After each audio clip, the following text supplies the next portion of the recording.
নমস্কাৰ আপোনালোক সকলোকে আমাৰ চেনেলৰ অন্য এটা ভিডিঅ'লৈ সকলোকে স্বাগতম জনাইছোঁ। আজি আমি নতুনকৈ যি 2025 চনৰ যি এডমিশ্যন নতুন ষ্টাৰ্ট হৈছে তাৰ বিষয়ে আলোচনা কৰিম। আপোনালোকৰ Assam polytechnic admission 2025, Assam agriculture ইউনিভাৰ্চিটিৰ যিসমূহ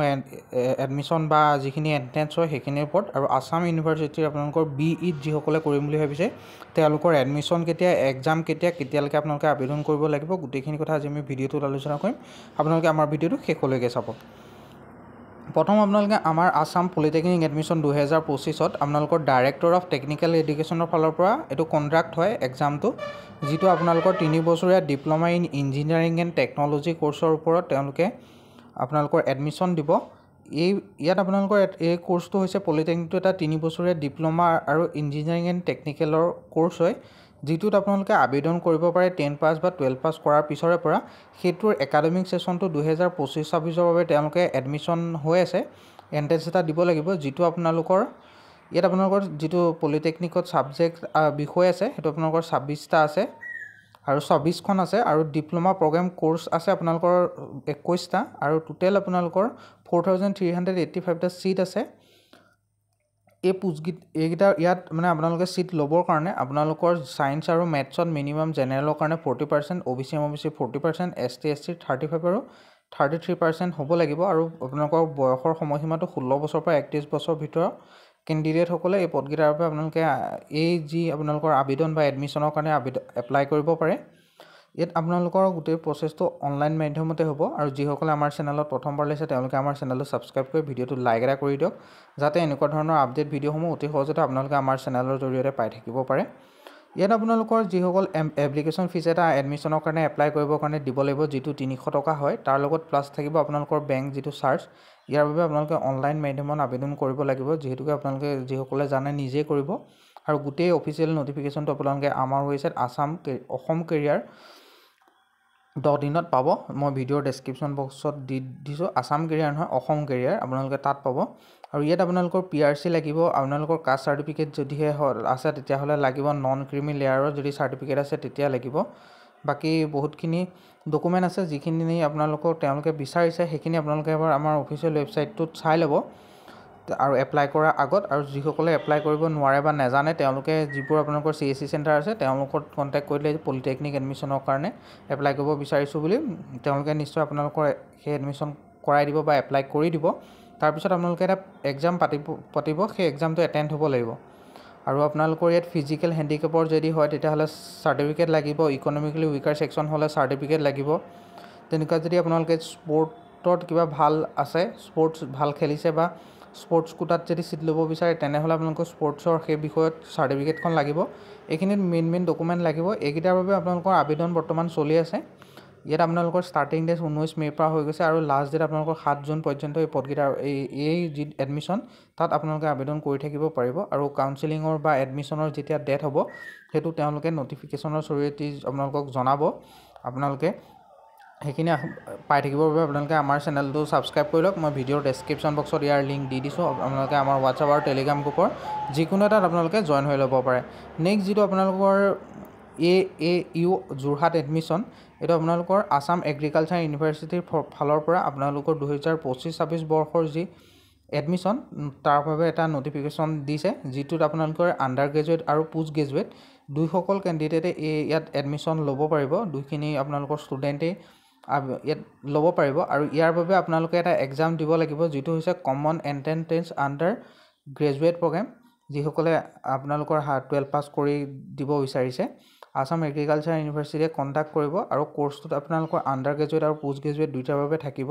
এইটো আপোনালোকৰ 25-27 বৰ্ষৰ কাৰণে লৈছে। ইয়াৰ বাবে আবেদনটো অনলাইন মাধ্যমতে কৰিব লাগিব। লাষ্ট ডেট আপোনালোকৰ জুনৰ 9 তাৰিখ হয় ছাবমিট কৰাত। অকল আসাম এগ্ৰিকালচাৰ ইউনিভাৰ্চিটি অকল যোৰহাটতে নাই, আপোনালোকে জেগাবোৰ চাব পাৰে। বহুত ব্ৰাঞ্চ আছে যিখিনি বিভিন্ন জেগাত আছে, আপোনালোকৰ লখিমপুৰত আছে, গুৱাহাটীত আছে আপোনালোকে, আৰু ইয়াত বহুত ছাবজেক্ট আছে যিখিনি ৱাইজ আপোনালোকৰ লোকেশ্যনবোৰ বেলেগ বেলেগ হ'ব। আৰু গোটেইখিনিৰে আপোনালোকৰ এণ্ট্ৰেঞ্চটো আপোনালোকৰ আসাম ইউনিভাৰ্চিটিয়ে গোটেইখিনি কণ্ডাক্ট কৰিব, যিটো আপোনালোকৰ আসাম এগ্ৰিকালচাৰ ইউনিভাৰ্চিটি তেওঁলোকে কণ্ডাক্ট কৰিব। ইয়াত আপোনালোকৰ যিবোৰ কোৰ্চ আছে, faculty of agriculture, BSc agriculture আছে, BTech MTech আছে, এইখিনি আপোনালোকে এবাৰ নিজে আহি চাই ল'ব। মই ভিডিঅ'ৰ ডেছক্ৰিপশ্যন বক্সত লিংক দি দিম, আপোনালোকে ahomcareer.in নহ'লে ভিজিট কৰিব পাৰে তাতো গৈ গোটেইখিনি আপোনালোকে চালে গম পাব কি কোৰ্চ আছে যিসকলে veterinary field assistant sericulture agriculture এইবোৰ পঢ়িব বিচাৰে তেওঁলোকৰ কাৰণে এইটো এটা সুবৰ্ণ সুযোগ তেওঁলোকে ইয়াত আবেদন কৰিব পাৰে ফিচাৰী চেৰিকালচাৰ আপোনালোকৰ হৰ্টিকালচাৰ ভেটেনেৰি সায়েন্স এই গোটেইখিনি পঢ়িবৰ কাৰণে সুবিধা আছে আপোনালোকৰ অসমতে আপোনালোকৰ আসাম এগ্ৰিকালচাৰ ইউনিভাৰ্চিটি আণ্ডাৰত হ'ব গোটেইখিনি এক্সাম ইয়াত আপোনালোকৰ এণ্ট্ৰেন্সটো দিব লাগিব যিটোৰ বাবে আবেদন বৰ্তমান চলি আছে আৰু ইয়াত 16 বছৰৰ পৰা আপোনালোকৰ আবেদন কৰিব পাৰে আৰু আপোনালোকৰ এডুকেশ্যন যিটো কোৱালিফিকেশ্যন BSc যিসকলে এগ্ৰিকালচাৰ কৰিব বিচাৰে তেওঁলোকে আপোনালোকৰ PCB বা PCAGত 50% মাৰ্ক লাগিব জেনেৰেল OBC সকলৰ বাবে আৰু আপোনালোকে এইখিনি এবাৰ নিজে আহি চাই ল'ব প্ৰতিটো অকণ বেলেগ হয় আপোনালোকে এবাৰ নিজে ভিজিট কৰি চালে গোটেইখিনি কথা গম পাব মই ভিডিঅ'ৰ ডেছক্ৰিপশ্যন বক্সত দি দিছোঁ লিংক আৰু আপোনালোকে আমাৰ WhatsApp আৰু Telegram গ্ৰুপতো জইন হৈ ল'ব BSc এগ্ৰিকালচাৰৰ কাৰণেও আপোনালোকৰ সেমেই হয় 12 পাছ কৰাৰ পিছত এইখিনি পঢ়িব পাৰে BFS যিটো আপোনালোকৰ কৰিব পাৰে ইয়াৰ বাবেও আপোনালোকৰ 40% মাৰ্ক লাগিব আৰু গোটেই আপোনালোকৰ কোনটো সাবজেক্ট আপুনি ক'ত সিট পাব কোনটো ব্ৰাঞ্চত পঢ়িব পাব আপোনালোকে যদি চেৰিকালচাৰ হৰ্টিকালচাৰ বা আপোনালোকৰ ভেটেনেৰি যিবোৰ ভেটেনেৰি ডক্টৰ হ'ব বিচাৰিছে সেইটো তেওঁলোকে এই এণ্ট্ৰেন্সৰ ওপৰত বেছ কৰি তেওঁলোকে আপোনালোকক সিটটো দিব আৰু ইয়াত আপোনালোকৰ অনলাইন মাধ্যমত আবেদন কৰিব লাগিব আৰু যিটো এণ্ট্ৰেন্স হয় সেই এণ্ট্ৰেন্সটোৰ বাবে 1500 টকা আপোনালোকে এপ্লিকেশ্যন ফিজ দিব লাগিব আৰু এইটো গোটেইটো এটা কম্পিউটাৰ বেছ এক্সাম হ'ব এইটো আপোনালোকৰ নিজে আপোনালোকে কোড দিব বিচাৰে সেইটো আপোনালোকে নিজে সিলেক্ট কৰিব লাগিব আৰু তাত পঢ়িব পাৰে ইয়াৰ আবেদন আপোনালোকৰ মে 2025ত আৰম্ভ হৈছে আৰু লাষ্ট ডেট আপোনালোকৰ 9 জুন পৰ্যন্ত এই এডমিশ্যনৰ বাবে আপোনালোকে আবেদন কৰিব পাৰিব এণ্ট্ৰেন্সৰ কাৰণে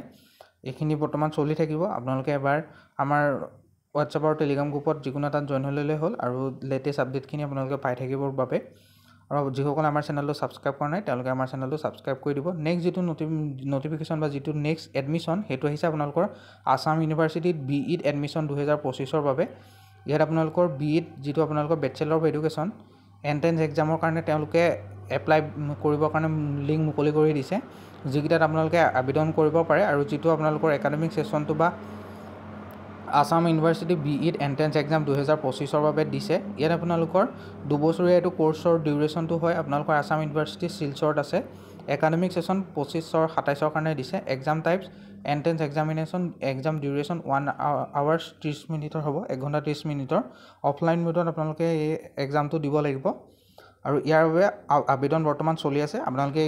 BEd যিসকলে কৰিম বুলি ভাবিছে তেওঁলোকে ইয়াৰ বাবে আবেদন কৰিব পাৰে ইয়াত আপোনালোকৰ আবেদনটো আপোনালোকৰ অনলাইন মাধ্যমতে আপোনালোকে কৰিব লাগিব অনলাইন মাধ্যমত যেহেতুকে পৰীক্ষা নহয় অফলাইন মাধ্যমতে হ'ব কিন্তু আবেদনটো আপোনালোকে অনলাইন মাধ্যমত কৰিব লাগিব আৰু যিটো এক্সাম হ'ব এইটো OMR বেছড হ'ব ইয়াত আপোনালোকৰ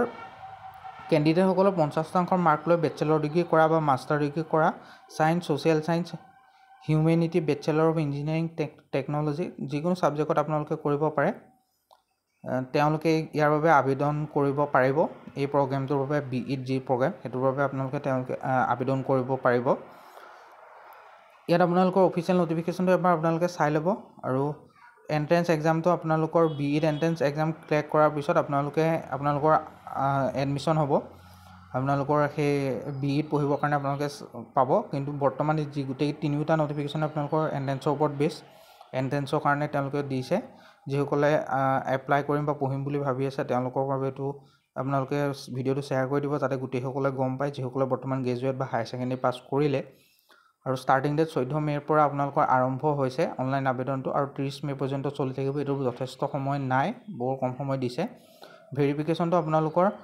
14 মে'ৰ পৰা আপোনালোকৰ 5 জুলাইৰ ভিতৰত কমপ্লিট হ'ব আৰু date of release admit card 28 জুলাইত আপোনালোকৰ এডমিট কাৰ্ড ৰিলিজ হৈ যাব আৰু BEd এণ্ট্ৰেন্স এক্সামৰ আপোনালোকৰ 3 আগষ্টত আপোনালোকৰ এডমিশ্যন আপোনালোকৰ যিটো আগষ্টত হৈ যাব এইটো মানে এটা সম্ভাৱনা আছে কনফাৰ্মকৈ ক'ব নোৱাৰি যিহেতুকে আৰু যিসকলে আমাৰ ভিডিঅ'টো শেষলৈকে চালে তেওঁলোকক বহুত ধন্যবাদ ভিডিঅ'টো লাইক এটা কৰিব আৰু এনেকুৱা ধৰণৰ আপডেট ভিডিঅ'সমূহ আপোনালোকে পাই থাকিবৰ বাবে আমাৰ চেনেলটো ছাবস্ক্ৰাইব কৰি দিব ধন্যবাদ